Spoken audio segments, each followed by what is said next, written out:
Okay, here we go.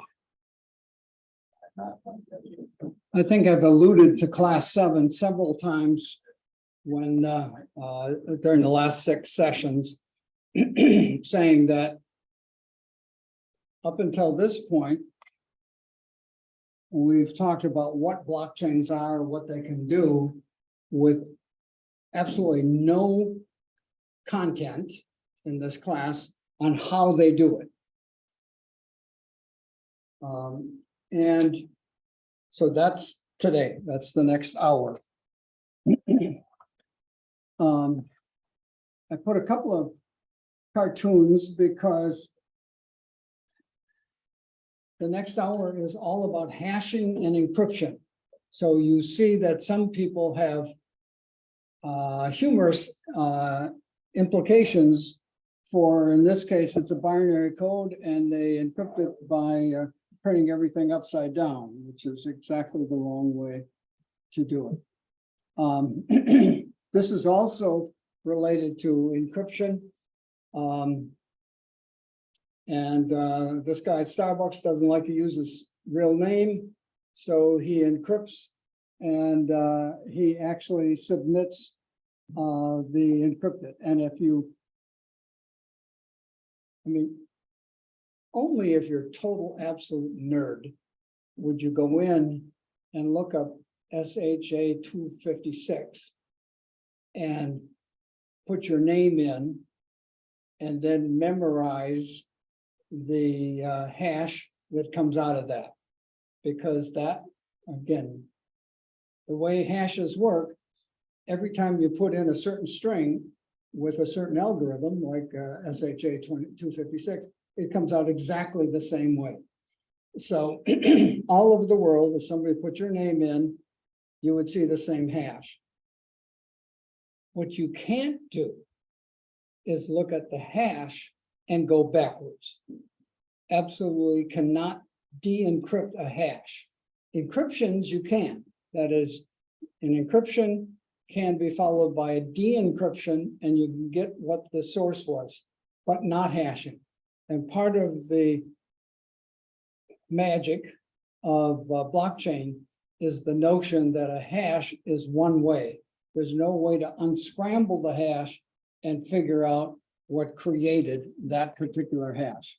So let's be very clear. The objective today is to not bring out the nerds in all of us and fully understand the mathematics, encryption, and hashing. It's not the objective. The objective is very simple. At some point, someone may ask about blockchain. Does it really work? Is the data encrypted in the blockchain or stored in the blockchain really immutable? Can it be hacked? If it's hacked, do we know it? And my intent is that you will be able to say something like this. You will not believe how complicated the mathematical, hashing, and encryption processes are to guarantee blockchain data remains immutable and secure. But trust me, they are, and they actually work. So that's the intent of the next few minutes.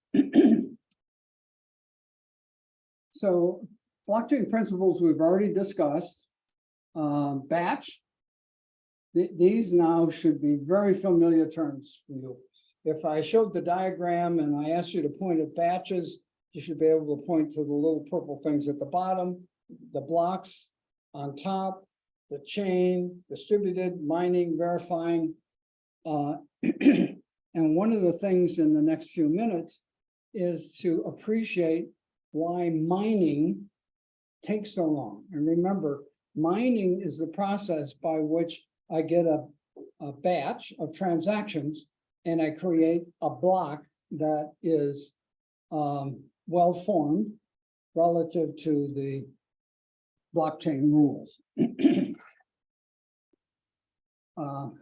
Today, the new terminology is hashing. As I did in that second slide, you can put a string into a particular hashing algorithm and always get the same the same output, but you can't go backwards.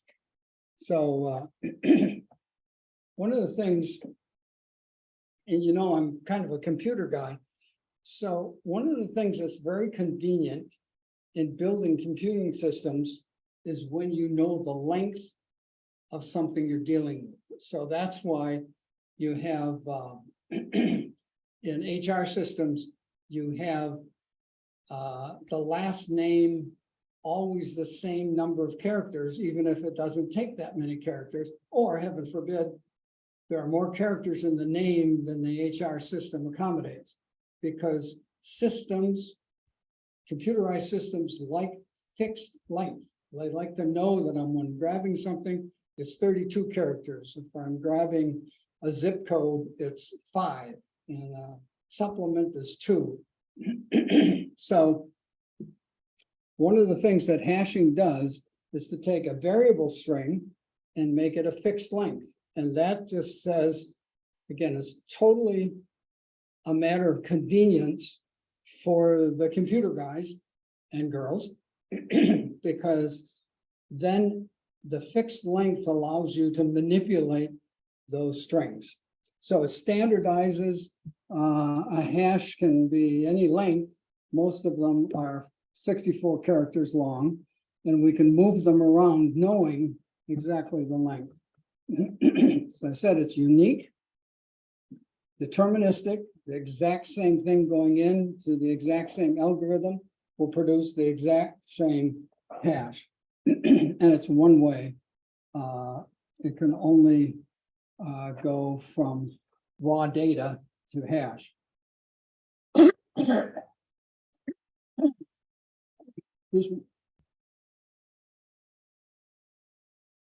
So there are lots of hashing algorithms.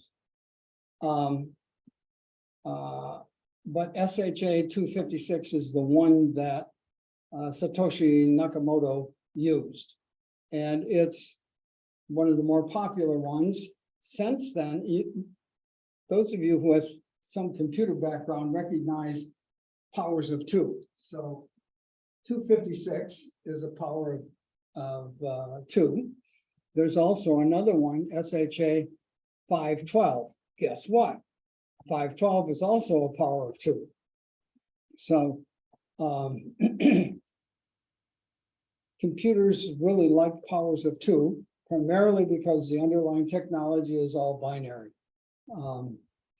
And part of the language of computers is certainly hexadecimal. Again, another power of 2. 10 is not a power of 2. So 16 turns out to be very convenient, and we use 0 through F as our digits.